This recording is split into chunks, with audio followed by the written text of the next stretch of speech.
Okay. Hey, everybody. Hey, here we are. Here we are. I hope that you can hear me and see me because I'm in the car. I'm in the car today, as you can see. I had to take my aunt to the doctor, so we pulled over to get a quick sip in today. So, good day, everybody, and welcome to Morning Sip with Rev Melissa. It's good to be with you all. So, let's get right into it. We are in our integrity series, and integrity is a state of being whole, undivided, and fresh. Whole, undivided, and fresh. All right? And so we started talking about integrity with listening, listening within.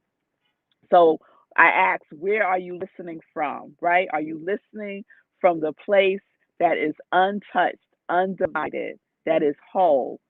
Are you listening from the place that has never been hurt, harmed, or endangered in any way? Where are you listening from, right? And then yesterday we talked about integrity with action, that we have to be in action. Once we make the choice, we have to go into action, right? And I shared the story, actually the story 2 days in a row from Book of Awakenings with Mark Nepo about the confused man who asked the sage, and the sage asked him if he's a boat or if he's a map. And the man made the choice to be a boat. And what we said yesterday was it didn't matter which one he chose, the boat or the map. What mattered was that he made a choice and he took action once he made that choice. So today we're going to talk about integrity with trust. Integrity with trust. And so I want to give a definition for trust. Trust is defined as reliance on integrity, reliance on the integrity, strength, ability, surety of a person or thing, confidence, a person on whom or a thing on which one relies. So, what are you relying upon, right? The reliance on the integrity. So, the reliance on the wholeness, right? The reliance on that which is undivided, that which is untouched. Yes, that's what we are trusting in, right? That inner dwelling, that inner source that knows all that there is to know about all of you, right? There is nothing that is left out, and we know already that we have everything that we need. Yes? All right. So that's a question we could ask ourselves, right? When we're at a point where we are needing to make a decision, right? And remember, we're looking at decision as we might have to cut some things out, right? We might have to cut some things out. And when you're relying on something, when you're making a choice, from where are you choosing from? From where are you choosing from? Where are you placing your trust? What are you relying on? Are you relying on the inner genius, your higher self? Or are you relying on what the world is saying? Are you relying on what had happened before? Are you relying on other people's thoughts and opinions about the choice that you may or may not need to make? Right? So, what are you relying on? We're relying on integrity, relying on integrity, relying on trust, right? Trust is a reliance on the integrity, a reliance on the wholeness. So I want to share something. You'll know what I'm going to say. For one of my favorite books, but for real, this is like on my top five. Seed of the Soul by Gary Zukav. I want to share this. He has a whole chapter called Trust. It's chapter 16 if you have the book. So this is what he says. There is no single optimal path for the soul. There are many optimal paths. With each choice, you immediately create numerous paths within a choice, one of which is then optimum. In other words, the optimum path of your soul is the choice of awareness, the vertical path. Once you have made that choice, then comes the various forms of enactment. So we have to be in integrity with a choice, right? To select from a number of possibilities, the boat or the map, right? A number of possibilities, right? And once we make that choice, once we make that determination of what it is that we are choosing from a place of relying on, trusting our inner knowing, then all kinds of possibilities and opportunities open up. But when we don't do that, everything is closed. Nothing is open. You feel stuck, right? So the first thing that we have to do is choose. The first thing we have to do is make a choice. And when I speak about making a choice, I'm talking about a state of consciousness. Michael Bernard Beckwith said, choice is a state of consciousness, regardless of the circumstances. You're choosing a state of consciousness, regardless of the circumstances.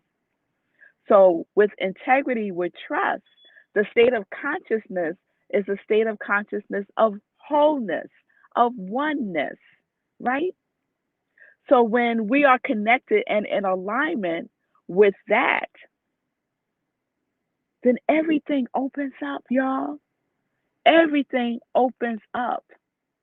Many paths, right? Gary said, one of which then is optimum. The optimum path of your soul is the choice of awareness, the vertical path. Just go up, go up, right? And once you made that choice, then various forms of enactment become available to you, through you. Yes? All right. So, what state of consciousness are you choosing from? Are you choosing from a consciousness in which you are trusting, right? You are trusting the wholeness within you. It's a place of trust, not fear, right? A place of faith, a place of reliance, right? Reliance on that which is undivided, untouched, and whole. I love that. I love that. The other part that I want to share with Gary says in Seat of the Soul, he writes, when you depend entirely upon the ability of your personality. So when Gary talks about personality, he's talking about ego, okay? To determine what is best for you. When you depend up, when you depend entirely upon the ability of your personality or ego to depend to determine what is best for you, you may stand in the way of a richness that is waiting for you. How do you know what the universe has waiting for you if you take off your restrictions? If you are determined to have your life unfold in a particular way and none other, if you have your heart set on using your creativity only to accumulate money, for example, consider that you build your entire reality around that. The universe cannot help you in the same way that it can if you are trusting of it, because it cannot overshadow nor penetrate your choice. So, what does that mean, right? Where are you choosing from? And what is your intention, right? If you're open and you know that there are many paths that you can choose from, and you make a choice from a place of wholeness, then the universe is going to reflect back wholeness to you, right? Here, the wholeness of it all. But when we are choosing from a place that is limited, our ego, our personality is limited. It's limited. So then what gets reflected back to us? Limitation. Limitation gets reflected back to us. He said, how do you know what the universe has waiting for you if you don't take off the restrictions? We restrict ourselves, right? We restrict ourselves. So it's time to be open to the possibilities that is beyond what our personality or ego thinks we should have or we should choose, right? Because we're not choosing from a place of ego or personality. We're choosing from a place of wholeness. Choosing from a place of wholeness. That is our state of consciousness. Yes? All right. So I have so much more that I want to share about this, but I'm going to stop right here just because we got to get going. But we're going to pick up right from this point tomorrow, and we're going to continue integrity with trust. Integrity with trust. What are you relying on? What are you relying on? Are you relying on the infinite, infinite possibilities of the universe? Or are you relying on the limitation of our ego, our personality, what had happened before, other people, what we see, right? What are you relying on? All right, y'all. All right. So, I just thought about something. Tomorrow is Friday. Tomorrow is Friday. So, you know what happens tomorrow. Okay, I'm shifting gears. I'm shifting gears. Tomorrow is meditation with the moon. So we're going to have to pick this up on Monday. We're going to have to pick this up on Monday. So let's get into some joy news. How about that transition?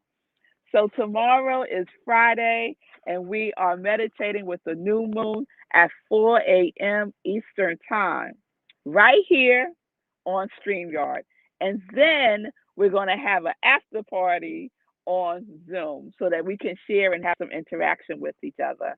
So tomorrow on StreamYard, I'll provide the link to Zoom and the password. So to get that, you got to be here on StreamYard at 4 a.m. for meditating with the new moon. So there will not be a 10:30 sip tomorrow, okay? The next 10:30 sip is on Monday. Tomorrow, 4 a.m. Eastern Time, meditating with the new moon. We do a full-blown spiritual practice, okay? So we spend some time with each other, doing some work with each other, right? In integrity from a place of wholeness. Oh, yes, that's where we're going tomorrow. Sunday is a two-first Sunday. I am so excited to have on the show Morgan and Monica. Morgan is the young lady, she's 15 years old, who is a warrior about sickle cell anemia, about spreading the word about it, about educating people about it. She is an advocate. And so she will be on the show this Sunday, 10:30 a.m. Eastern Time with her mother, Monica. And you can check her out on TikTok. She has a TikTok, Sickle Cell Warrior 6. So you can check her out there. Then the second thing happening on Sunday is I am speaking at my spiritual home, Rockland CSL. Please join me. You can join me on Zoom by going to the website and clicking on the Sunday service link, or you can watch me right on Facebook Live on our page, Centers for Spiritual Living. Okay? That's at 11:30 Eastern Time. And the topic is so perfect for what we've been talking about these last 2 weeks. Is your commitment greater than your resistance? Is your discipline greater than your resistance? Is your integrity greater than your resistance? Right? So that's the topic. Is your commitment greater than your resistance? All right. So the Joy Sock Drive continues. I'm just extending it, y'all, until the T and T's event that Jay White's Project Love Strong is doing on July 24th. So you'll hear about that in detail when Jay is on the Living Life and Joy show on July 18th. So again, you can still make a contribution by purchasing your Joy Sock. You can also go to Give Hero Hoodies hero.com and participate in the hero t-shirts, the hero socks, the hero mask, which are all go-go's. You get one and Sekou gives one. Okay? All right. So 100% of the proceeds of the Joy socks will be going to the hero movement, and contributions will be made to organizations who support the unhoused. All right? All right. So we already met your goal. We already met our goal of 10, and we are now in the overflow at 12. So we could keep it going, y'all. Go to my Etsy store, I am Rev Melissa, and make your purchase there. All right. So I'm not going to bring up Say Cool because we got to run. We got to run. So I hope that this was good for you. It was good for me in the car, doing what we got to do, right? Doing what we got to do. So everyone have a wonderful day. I hope to see you tomorrow at 4 a.m. for Meditating with the Moon. Be well. Peace and blessings. Peace and justice. We're living life in joy, connected to our yes.